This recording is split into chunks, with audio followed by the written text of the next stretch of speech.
Story 1. Target, we have a code yellow for missing children. The whole team stops what they are doing and we all help. Usually, the child is found within minutes. One case on a slow night, the missing boy, 10 years old, could not be found. The parent was frantic and becoming more so. Would he have gone to the car on his own? I suggested, which got me yelled at, insisting he would never go to the car and that he had been kidnapped and I wasn't taking things seriously. He had gone out to the car on his own. Story 2. Best Buy. A lady comes in with a 10% off coupon and asks me how much it will get her off on an $80 antenna. I explain $8, to which she is surprised and angrily picks the $50 one. While ringing her up, she asks why the antenna is $45, and when I explain how 10% off works again, she replies, "I thought you said $8. Story 3. I once accidentally locked a pregnant woman in the store during my break. I was working at the store in the mall alone and we had just had a rush. After everyone cleared out, I locked the gate to take my dinner break. When I came back 15 minutes later, a security guard was trying to figure out how to get her out. Apparently, she was in the fitting rooms and I didn't realize it. She was understandably very upset and let me know she was going to complain to corporate.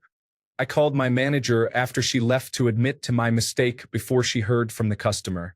Later, the customer called me after she calmed down and let me know she wasn't going to report me and asked me to be more careful next time.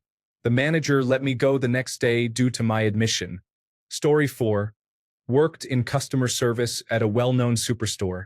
A few times, I had moments of just complete brain shutting down shock at some of the things people tried to pull. The most memorable was coming back from break. I'd go through all the clothing areas to avoid customers. I went around a corner and bumped into a lady in the shoe aisle with an armful of boxes. I helped her pick up the boxes she dropped and went back to the service counter. About 3 minutes later, that same woman walked up, put the boxes on the counter, and said she'd like to return them. I kind of stopped and stared at her. I told her I just saw her bring them directly from the floor over to here. She repeated that she wanted to return them.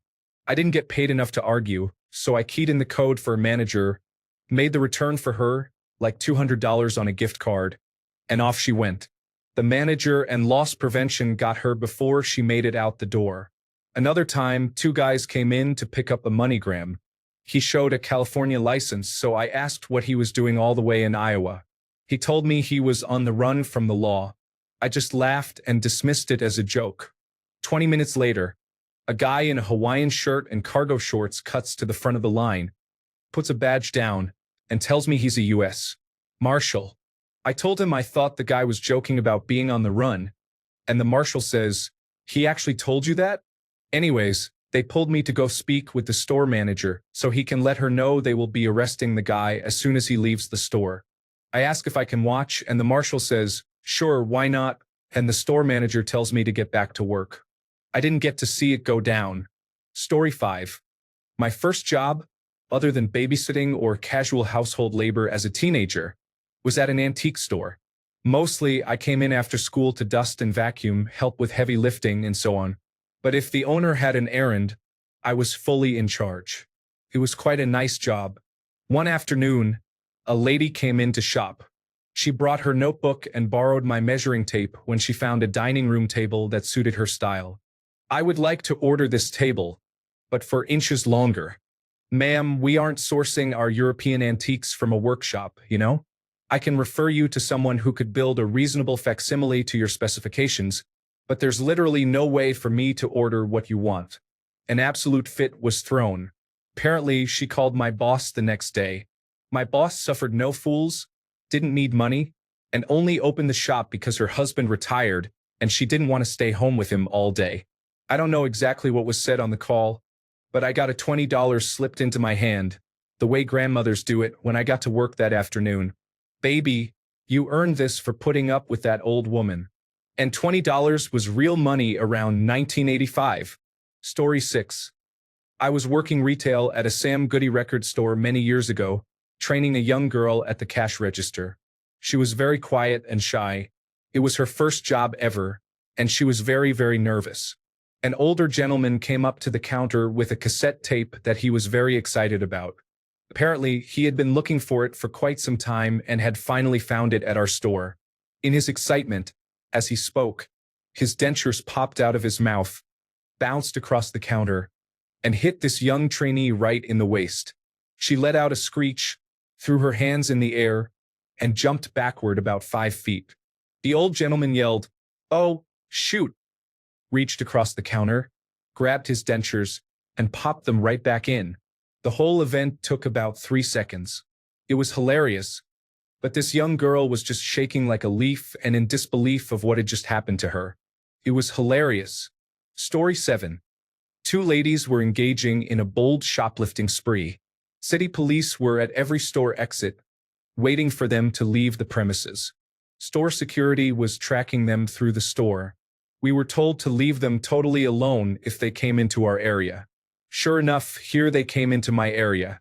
One woman was pushing a stroller with a little boy in it, approximately 2 years old.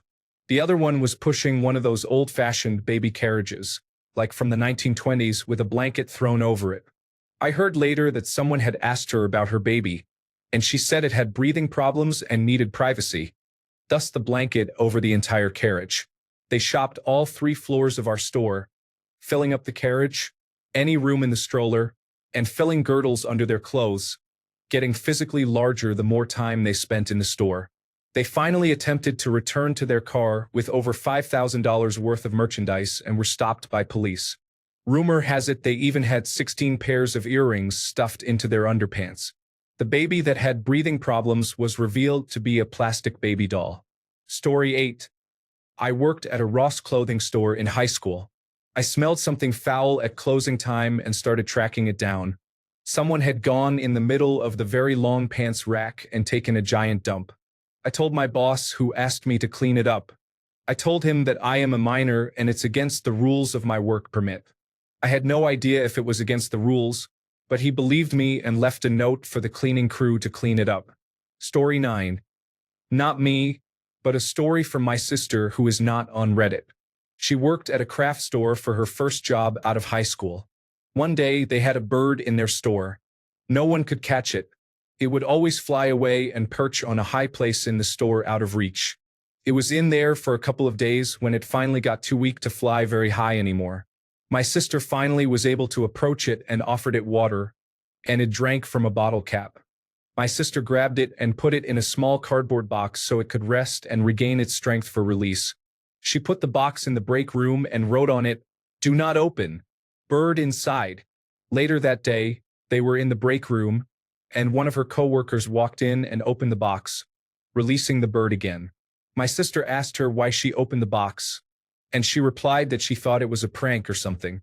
Thankfully, the bird was only confined to the break room, and my sister caught it again and immediately released it outside, and it flew away. "Do not open.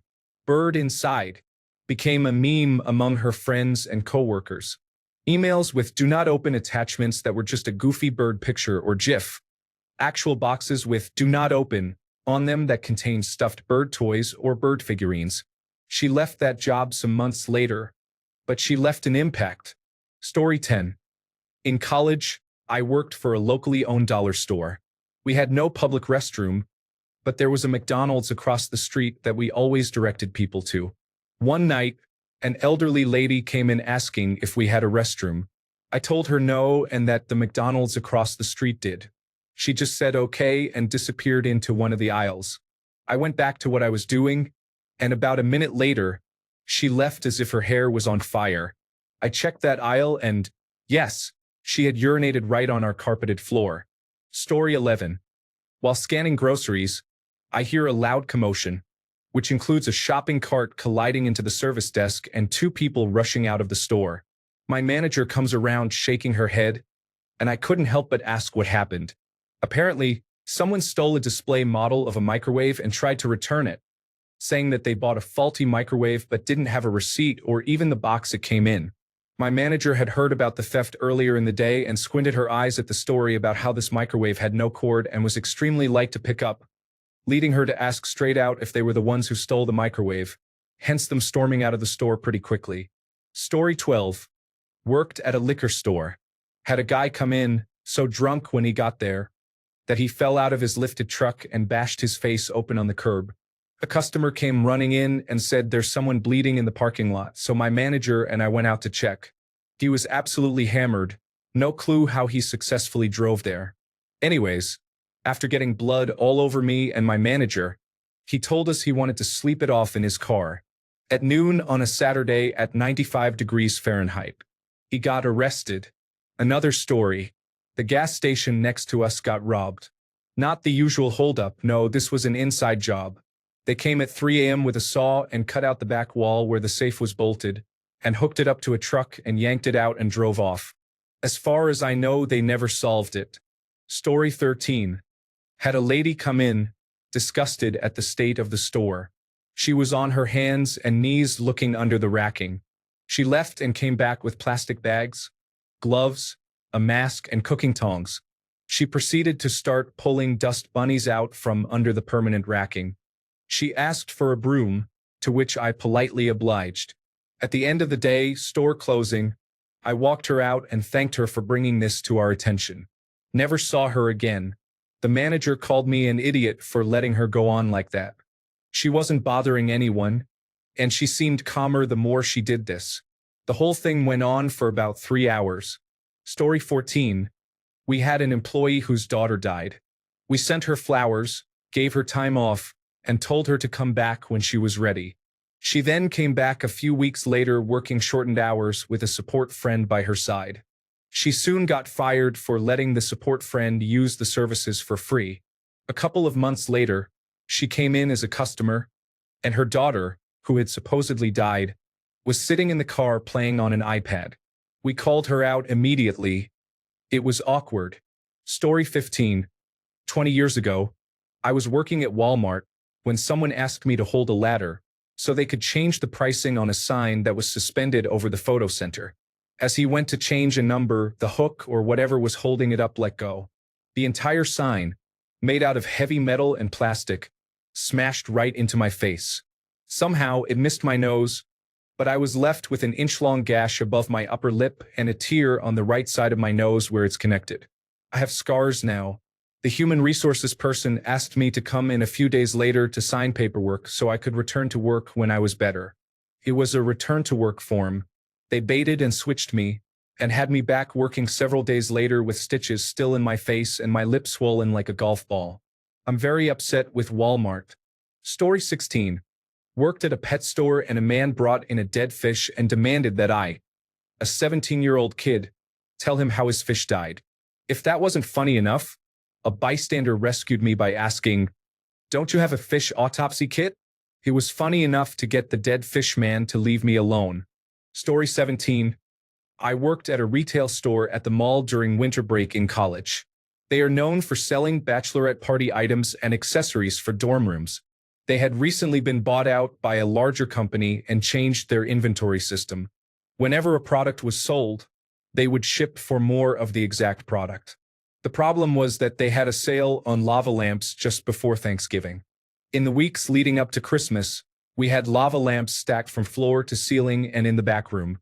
We didn't want them there, and we also didn't want to sell more. I had to go back to college after the break, so I am not sure if or when the inventory system was fixed and what they ended up doing with hundreds of lava lamps. Story 18. A customer once refused to buy granola from me because I am not vegan. The granola was vegan, but I, a salesperson who had nothing to do with making it, was not. They said it was against their morals. Story 19. Working at a sports bar and restaurant. There was a little office party going on, and the boss ended up biting an employee's earlobe off. We found the earlobe outside the next day, earrings still in it, and gave it to the police. Story 20. Worked at Aeropostale in a local mall during college. A woman brought in recently purchased panties for return. She pulled them out of the retail bag and laid them on the register counter. All of them had been stained. I was speechless and completely froze. She broke the silence by triumphantly pulling the receipt from the bag, saying, "Oh, I didn't even realize this was in here." The receipt had been stained as well. I switched to back stockroom duty after that. Story 21. I work as an optician and recently had a client come in for a checkup at the optometrist for sight.